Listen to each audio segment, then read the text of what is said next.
Yo, what's going on? Jan Moses here from Broth Cindy, bringing you another Blueprint Series episode for NBA 2K22, my team. Now, I did not expect to be making another Blueprint Series episode this soon. I believe a couple of days since my last one, but I have a later start to my workday, and 2K ended up dropping Moments of the Month today, so I figured why not share my thoughts really briefly. And I want to first give 2K major props when it comes to Moments of the Month, because not only do we get the Moments of the Month yet again, we get it on the first of the month, which I appreciate because it gives us more time to get it done. And it seems like they heard the community's feedback regarding online agendas, both reducing the amount of them that are present in the Devin Booker agendas and reducing what has to be done in the online agendas to scoring and rebounding. With the DeMar DeRozan agenda last month, I think we had to play in unlimited, clutch time, and TTO and get 75 points in each of those game modes in order to get 3 of the 5 Ruby option packs. This month, the only online gameplay that you have to engage with to get one of the Ruby option packs is playing TT Online until you score 42 points. That's great. I mean, me personally, I love playing TTO and I enjoy playing clutch time. If you look at my records, you can see that I'm 35-4 in TTO this season. And while I can't show you my season record in clutch time, I am more than halfway through tier 3 for this current season, which I think is pretty decent. If you look at unlimited, I am undefeated, which is fantastic. But seriously, I do not enjoy playing unlimited. I'm not a fan of skill-based matchmaking, and the rewards just aren't worth it. I mean, my 60-22 record, I think 56 of those or so came from me grinding for Gary Payton. So I really haven't played much unlimited since, and I really don't intend on doing so.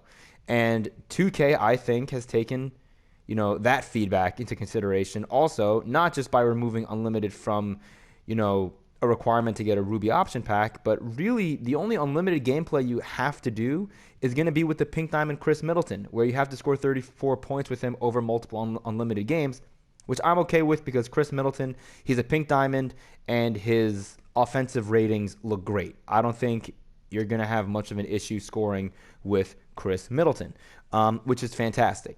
The Jason Tatum agendas, I mentioned in the video I most recently uploaded, I believe, that the Marcus Camby blocks online, 11 of them to be exact, and the 5 4-pointers with Tim Hardaway Sr. that needed to be done in clutch time, that those two agendas were absolutely brutal. And I think the majority of the community that grinded for Jason Tatum can attest to that. And 2K has done a great job with not including those style of agendas in the Devin Booker ones. I mean, the only non-scoring related online agendas on the grind to Devin Booker are going to be the Nurkic rebounds and the Vanderbilt rebounds. And even those, I forgot Vanderbilt's amethyst. And what's better about these than the ones that we had to do for Jason Tatum, I believe for Jason Tatum, you needed to get rebounds with Andrew Bogut and Clint Capella. And they're fine centers, don't get me wrong. Especially Clint Capella. He's a great defensive center, but neither of those centers are going to really stretch the floor for you. Excuse me. Versus Yusuf Nurkic, who has a 74 3-ball, and Vanderbilt, who has a 70. They're not going to be knockdown shooters, but you can run an offense where if you're driving into the paint with your point guard and you beat the opposition's point guard off the dribble and your opponent is off-balling and guarding your center, you can kick it out to Nurkic or to Vanderbilt, and you have a semi-respectable chance of hitting that 3-ball. Versus with Capella and Bogut, the smart move is to sag off of them, play help defense, and if they beat you by scoring threes with Clint Capella and Andrew Bogut, you just tip your hat to your opponent and you move on. That's it. So all in all, I think these agendas are fantastic. And I mean, look, I don't think there's any coincidence that Tom Brady retires the day that 2K drops these really nice Devin Booker agendas. So yes, shout out to 2K. You did a great job with this agenda. And I actually like the job that 2K did with this agenda better than what they did with the Lunar New Year. namely because the Wang Jiji is pretty disappointing. I mean, I like the Pink Diamond Jaren Jackson Jr. that we got as part of the Moments of the Month much better than the Wang Jiji. I don't know if there are any up on the auction house. The packs have been live for about 45 minutes. Let's see. Okay, not that. Let's sort Pink. Dude. So I searched like 20 minutes ago, and there were no Wang Jijis. I don't know if 2K like forgot to put them in packs, but there's something weird happening. But whatever, it's fine. Wang Jiji's Pink Diamond card is really not that great. A card that is great, however, is this Jian Yan. This card may be the best center in the game right now.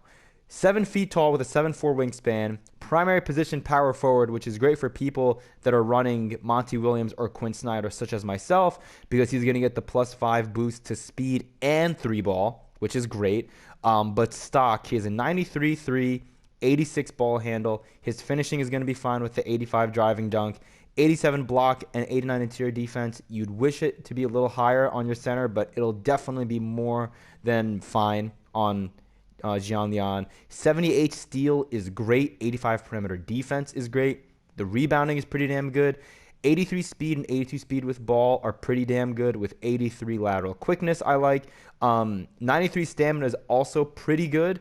I've noticed the effect of low stamina on players like Shaq and Mark Eaton when I've played against them, and I think it really does affect them.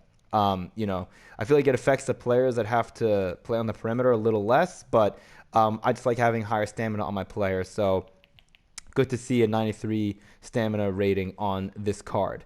The badges are pretty damn good on this card as well. Catch and shoot, interceptor, intimidator, rebound chaser, pogo, blinders, and quick first step along with sniper, all on Hall of Fame, are really, really nice. We can take a look at his tendencies. I have not looked at those yet.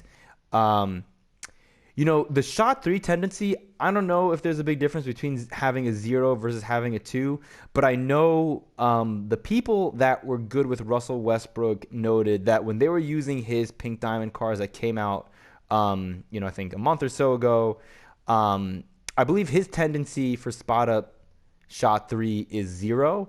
And as a result, if your opponent is off-balling on you, the CPU actually sags off of Russell Westbrook, and that allows him to shoot a 3. Now, your opponent's probably not going to off-ball on, like, a non-center. Like, usually if you off-ball, you're off-balling on the center. But if you're not, and your opponent is, like, letting the CPU defend him, he may be open for 3 with the ball in his hands. I don't know. It's a really weird thing, and I'm not going to, give this Yi a better rating, or a better grade, per se, because of him having a lower shot 3 tendency. Just like a very interesting thing that I wanted to point out here.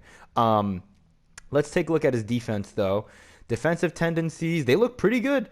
They look pretty damn good. I mean, 85 shot block tendency, 85 contest tendency, 79 steal tendency. That's pretty good.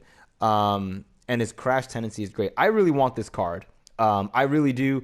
Probably am not going to cop him today because he's going to be really expensive, and I'd rather put my 2K time towards grinding for the moments of the month to try and get Jaren Jackson Jr. if I can.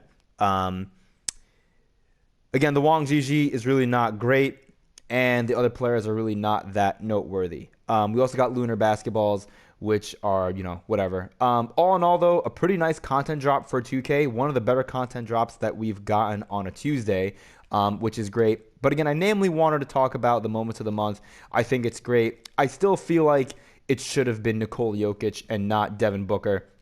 If I had to pick any card I would have picked, or any player, I would have picked Joel Embiid, but Embiid just got a Galaxy Opal on Friday.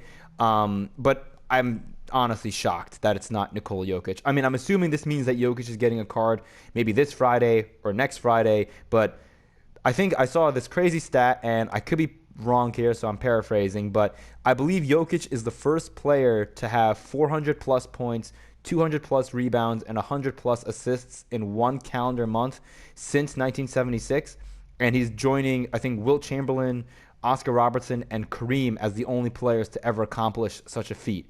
Jokic truly had a historic January, and he should have been the moment of the month, and I stand by that. But this Devin Booker card is really good. The Jaren Jackson Jr. Pink Diamond from this agenda is really good. And I think this is going to be a really fun set to grind. So hopefully, if you are interested and you're watching this video, I got to maybe get your spirits up a little bit regarding what needs to be accomplished to get this Devin Booker. It really seems like a much easier grind than the DeMar DeRozan and the Jason Tatum. So hopefully, you're able to get this Devin Booker relatively quickly before the end of the month, and we can, all enjoy the card. So yeah, hope you enjoyed. That's all I got for you today. And until next time, I'll see you later.